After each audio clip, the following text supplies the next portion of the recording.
Aujourd'hui, on va parler du foil Indiana Barracuda. C'est leur version high aspect, donc leur version vraiment downwind, performance, glide. Donc c'est un foil que j'ai essayé en deux tailles, donc le M et le L, ces deux-là.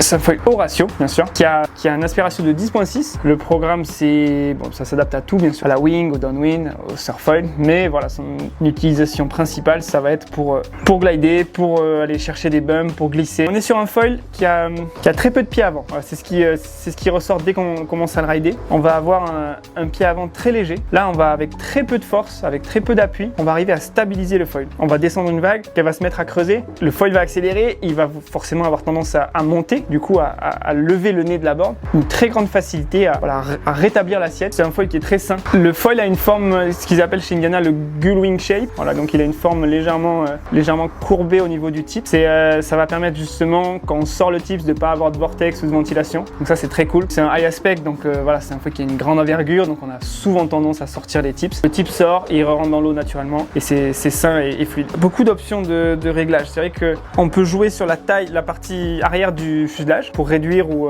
agrandir son fuselage, gagner en maniabilité si on le réduit ou gagner en glide et en projection vers l'avant si on allonge et en pumping aussi. Donc là je suis avec la version MS, la grande version. Là il y a le XS, XXS qui va être plus court. Donc si par exemple on a envie de carver, on a envie d'avoir un foil beaucoup plus maniable mais perdre un petit peu en pumping et en plage basse, voilà, on peut réduire le fuselage, on aura un foil beaucoup plus maniable. En revanche si on est par exemple sur du downwind en sup, moi je recommande de mettre un fuselage plus long parce qu'on va avoir voilà, cette plage basse, cette projection à l'avant et ce glide qui va rester plus longtemps. On peut aussi jouer sur la taille du stabilisateur. Ce qui est relativement agréable, c'est que au niveau du départ, quand on va ramer ou en wing aussi, c'est la même chose. Quand on va ramer et qu'on va commencer à générer ce mouvement de pumping, le fait qu'il y ait peu de pieds avant, on va facilement, dès qu'on a un peu de vitesse, on va facilement arriver à créer ce mouvement de pumping. On va pas avoir trop de pieds avant et le foil qui monte et parfois on a du mal à charger son pied avant pour créer le mouvement. Avec ce Barracuda, on n'a pas du tout ce problème-là.